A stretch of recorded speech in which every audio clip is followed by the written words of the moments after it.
में मुकीम थे क्योंकि आपके फेफड़े बुरी तरह मुतासिर। बिस्मिल्लाहिर्रहमानिर्रहीम। आज हम बात करेंगे पाकिस्तान के कौमी लीडर जिसको क़ायद आज़म मोहम्मद अली जिन्ना के नाम से याद किया जाता है, तो आपकी वफ़ात कैसे हुई और आपको कौन सा मर्ज़ लाहक था, अलामात और इलाज भी बताएंगे ताकि हमारे कौमी लीडर्स भी और हमारे घर के मुआशरे का हर फर्द जो है इस मुज़ी मर्ज़ से बच सके। क़ायद आज़म मोहम्मद अली जिन्ना 1948 सितंबर को ये आप ज़ियारत में मुकीम थे क्योंकि आपके फेफड़े बुरी तरह मुतासिर थे, तो आपको वहाँ शिफ्ट कर दिया गया था।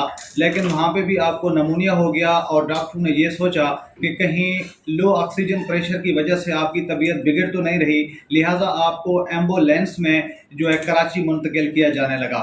दौरान सफ़र एम्बुलेंस भी ख़राब हो गई, रास्ते में आपकी वफ़ात हो गई, तो जिसकी वजह से आप 1948 सितंबर को 71 बरस की उम्र में इस दार फ़ानी से रुखसत हो गए। इन्ना लिल्लाहि व इन्ना इलैहि राजिऊन। तो क़ायद आज़म मोहम्मद अली जिन्ना को तपदिक या टीबी का मर्ज़ था और ये हमारे पाकिस्तान में दो ऐसे मर्ज़ हैं जिनको हम इंडेमिक या कम्युनिटी में छुपा हुआ जो है वो मुजरिम कह सकते हैं। इनमें से एक मलेरिया है और दूसरी बीमारी जो है वो टीबी है। जो टीबी है ये हमारे हर गरीबों का और पूरे पाकिस्तान का एक इंडेमिक मसला है। इसकी अलामात क्या हैं? टीबी एक ऐसे बैक्टीरिया से होती है जो खोलूं दर खोलूं छुपा होता है और आम एंटीबायोटिक से ये मरता नहीं है। इसलिए इसकी अलामात ये हैं कि लंबे अरसे तक रात को बुखार हो जाता है। आमतौर पे ये लो ग्रेड बुखार होता है 100, 101, 99 का, और इसके साथ इंसान को कमज़ोरी भी महसूस होती है और रात को चाहे सर्दी हो या गर्मी हो तो ठंडे पसीने भी शुरू हो जाते हैं। इसके साथ साथ खांसी भी हो सकती है, पेट में दर्द भी हो सकता है और जो है इसके साथ बलगम भी आ सकता है और साथ जो है वो वज़न भी बंदे का ऐसा ऐसा कम होना शुरू हो जाता है। टीबी सिर्फ फेफड़े की नहीं होती, टीबी बहुत से जो है हमारे अजसाम के पार्ट्स इनका हो सकती है, जैसे सबसे ज़्यादा फेफड़े में होती है। फिर इसके अलावा जो हमारे गिल्टियाँ बनती हैं जिसको हम लिम्फ नोड अंग्रेज़ी में कहते हैं, इनकी भी टीबी हो सकती है। पेट की टीबी भी हो सकती है, हड्डियों की टीबी भी हो सकती है, कमर की भी टीबी हो सकती है और दिमाग की भी टीबी हो सकती है। जब फेफड़ों की टीबी को बर वक्त ना पकड़ा जाए, इलाज ना किया जाए, तो ये फैलते फैलते जानलेवा भी साबित हो सकती है और इसमें उम्र की भी कोई हद नहीं है। बच्चों को भी हो सकती है, बुजुर्गों को भी हो सकती है, नौजवानों को भी हो सकती है। तो अब इसका इलाज कैसे करना है? इसका पहली बात है जो भी बच्चा पैदा होता है उसको टीबी की वैक्सीन लगवानी चाहिए। इसकी वैक्सीन फ्रिज के ऊपर वाले खाने में रखते हैं और एक वैल में तकरीबन 20 बच्चों की डोज होती है और ये दायां पट्ठा जिसको हम राइट डेल्टॉइड कहते हैं, इसमें जिल्द के नीचे लगाते हैं क्योंकि ये मसल में नहीं लगानी, ना ही सबक्यूटेनियस टिश्यू में, ये इंट्राडर्मल लगती है और 0.05 ml इसकी डोज है, बहुत थोड़ी मिकदार में होती है। लिहाजा इसको लगाने के लिए किसी एक्सपर्ट बंदे का होना ज़रूरी है। हाँ, अगर बच्चे की उम्र 1 मंथ से ज़्यादा हो जाए तो इसकी डोज डबल हो जाएगी, यानी 0.05 ml जमा 0.05 ml। तो बच्चे को अगर 1 मंथ से बड़ा होगा तो हम 0.1 ml लगाएंगे। तो इंशाल्लाह ताला ये ज़िंदगी में एक दफ़ा वैक्सीन लगती है और जो है वो बच्चे को लाइफ लॉन्ग इम्यूनिटी देती है। अगर बड़ा हो, बुजुर्ग हो, ख़ानदान में किसी दादे को, किसी को, अगर क्राउडेड एरिया है, बहुत से लोग इकट्ठे रह रहे हैं और लंबे अरसे से खांसी है, तो उसमें ज़रूर सोचना चाहिए। वज़न भी कम हो रहा है, बुखार भी ठीक नहीं हो रहा।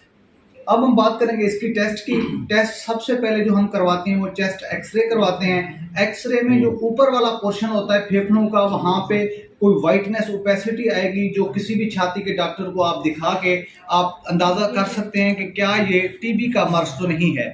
इसके बाद मैं आपको बताऊंगा इसके अलावा जो स्पुटम या बलगम आता है, इसका हम आजकल जदीद टेस्ट आया हुआ है जिसको जीन एक्सपर्ट कहते हैं, उससे भी पता लग सकता है। माइक्रोस्कोप के नीचे भी देखा जाता है जिसको AFB या एसिड फास्ट बेसिलाई कहते हैं। इसका इलाज कितने का है? मशहूर है ज़माना है कि 9 महीने इलाज, लेकिन ऐसा नहीं रहा। आजकल जो सिंपल फेफड़ों की टीबी है उसका इलाज अब 6 महीने का हो गया है और इसके अलावा जो दिमाग की टीबी है या जो हड्डियों की है उसका 1 साल का ट्रीटमेंट है।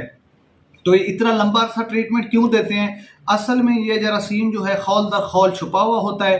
कुछ दवाएं इसको सुलाती हैं और कुछ इसको मारती हैं, इसलिए इसको लंबे अरसे का टाइम चाहिए होता है। और इसको अगर दवाएं छोड़ दें तो फिर क्या करना चाहिए? اگر دوائیاں آپ چھوڑ دیں گے تو جو دوائیاں دے رہے تھے یہ اس کے خلاف اپنا ڈیفنس بنا لیتا ہے اور ان کو بعد میں یہ لفٹ نہیں کراتا، یہ پیچیدہ سے پیچیدہ ہوتا جاتا ہے۔ ہمارے پاس ادھر چھاتی والے وارڈ میں بہت سے ایسے مریض آتے ہیں جنہوں نے 4 مہینے دوائیں لیں پھر چھوڑ دیں، پھر ان کی ٹی بی بہت بگڑ کی حالت میں آئی اور ان کے پھیپھڑے آدھے سے زیادہ ناکارہ ہو جاتے ہیں۔ تو برائے مہربانی جب بھی ٹی بی کی دوائی لیں، مجھے پتہ ہے کہ 1 گولی یا 2 گولی کھانا بہت مشکل ہے، یہاں پہ 5 6 گولیاں ہوتی ہیں، لیکن اس کو نہ کھانا جو ہے وہ خود بیل مجھے مار کہنے کے مترادف ہے اور اپنی زندگی کو داؤ پہ لگانے والی ہے۔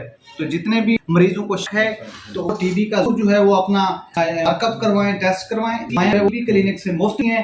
آج کل جو مشہور دوائی ہے وہ میرن پی کے نام سے آتی ہے اور اس کو وزن کے حساب سے دیا جاتا ہے۔ اگر 35 کلو سے کم ہو تو پھر وہ 2 گولیاں دیتے ہیں، 35 سے 55 تک ہو تو 3 گولیاں دیتے ہیں ہم، اور اگر 55 سے زیادہ ہو تو 4 گولیاں عام طور پہ ہم دیتے ہیں۔ لیکن اس کے ساتھ کچھ لوگ ایک بیٹا 6 پیریڈاکسین یا پیریڈاکسل فاسفیٹ کی گولی ہوتی ہے وہ چھوڑ دیتے ہیں، جس کی وجہ سے ان کو پیریفرل نیوروپیتھی، ان کو سکن کے اور دماغی مسائل ہو سکتے ہیں۔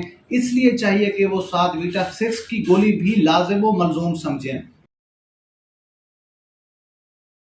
ٹی بی ایک بندے سے دوسرے بندے میں جو منتقل ہونے کا طریقہ ہے، اس کے لیے یہ ہے کہ جو سانس کے ذرات ایک بندے کے پھیپھڑے سے باہر نکلتے ہیں، وہ دوسرا بندہ جب سانس لیتا ہے اگر اس کے پھیپھڑوں میں چلے جائے تو یہ وہاں پہ جا کے انفیکشن کر سکتے ہیں اور کئی سالوں بعد بھی ٹی بی ہو سکتی ہے۔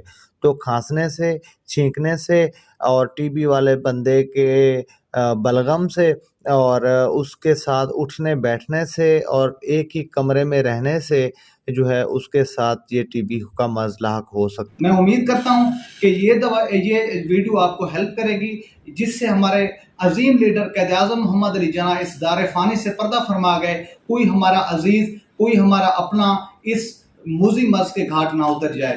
جزاک اللہ۔